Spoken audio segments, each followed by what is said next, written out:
नमस्कार, मैं हूं आपके साथ अभिषेक पुंडीर। इलेक्टोरल बॉन्ड को लेकर देश की राजनीति में कोहराम मचा है और सुप्रीम कोर्ट के फैसले में मोदी ब्रांड को बहुत बड़ा धक्का लगा है। और अब इस महा घोटाले को लेकर राहुल गांधी नरेंद्र मोदी पर जबरदस्त हमलावर हैं और कह रहे हैं कि ये दुनिया का सबसे बड़ा घोटाला है और बीजेपी चुपचाप सुन रही है। क्या है पूरा मामला, इस रिपोर्ट में देखिए।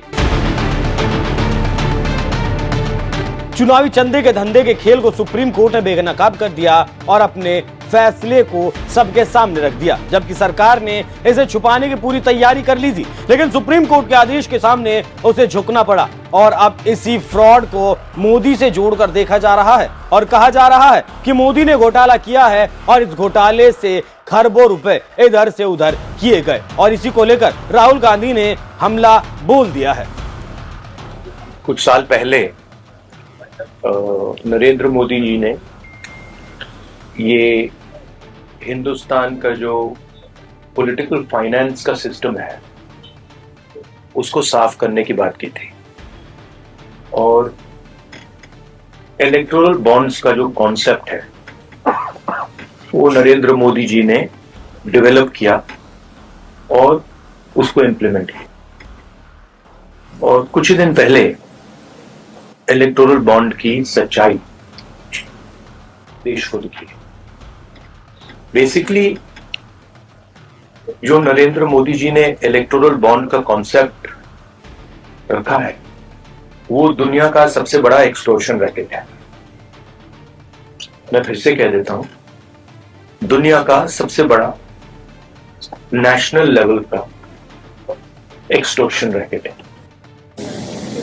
कंपनियों से हफ्ता लेने का तरीका है, कंपनियों से कॉन्ट्रैक्ट्स का शेयर लेने का तरीका है और शायद सबसे बड़ा, दुनिया में सबसे बड़ा भ्रष्टाचार का स्कैम है। इसके सब आंकड़े आपके सामने हैं।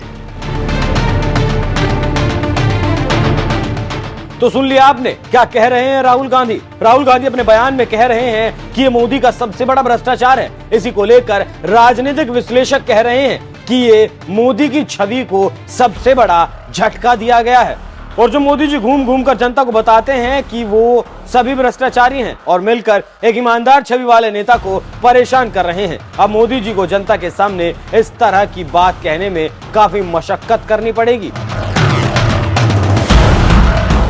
जानकारी की माने तो कांग्रेस पर मोदी जिस तरह से भ्रष्टाचार को लेकर हमला करते थे, अब इलेक्टोरल बॉन्ड पर बोलते उनकी जुबान कांपने लगेगी, क्योंकि अब मोदी की छवि भ्रष्टाचार को लेकर काफी धूमिल हो चुकी है और विपक्ष इसी को लेकर सवाल पूछ रहा है और कह रहा है कि आपकी नाक के नीचे आपके आदेश पर खूब लूट मचाई गई। कांग्रेस का कहना है कि बीजेपी ने अपनी सरकार के बल पर जबरन तरीके से वसूली की। इसको लेकर पूरा प्लान किया गया। इस घोटाले के उजागर होने के बाद इंडियन एक्सप्रेस ने एक बड़ी खबर छापी, जिसके हिसाब से सरकार ने ईडी सीबीआई का इस्तेमाल किया है और भरपूर इस्तेमाल किया। ये हम इसलिए कह रहे हैं कि फैक्ट उसी ओर इशारा करते हैं। इसका एक उदाहरण ये है कि जो डाटा सीबीआई ने कोर्ट को सौंपा है उसके हिसाब से एक सेटियागो मार्टिन नाम के शख्स की चर्चा है, जिसकी कंपनी गेमिंग करती है और ताज्जुब की बात यह है कि इनकी कंपनी देश की सबसे बड़ी कंपनियों के मालिक अडानी, अंबानी और टाटा से ज्यादा पैसा इन्होंने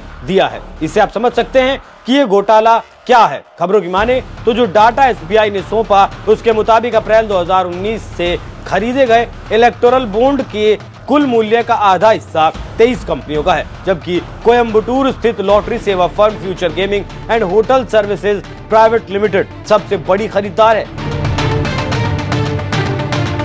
जानकारी देते चले कि ईसीआई द्वारा दिए गए रिकॉर्ड के मुताबिक 12,155.51 करोड़ रुपए के बॉन्ड को बेचा गया है, जिसे लगभग 5 सालों में 1300 से ज्यादा कंपनियों ने खरीदा है। तो आप समझ सकते हैं कि कितना बड़ा घोटाला है। हमने आपको एक कंपनी के बारे में उदाहरण देकर समझाया। इसी बात से कहा जा रहा है कि मोदी की छवि को अब धक्का लगा है और मोदी अपने ही जाल में फंस चुके हैं। आपको ये जानकारी कैसी लगी उस पर अपनी राय हमें कमेंट कर जरूर बताएं। नमस्कार।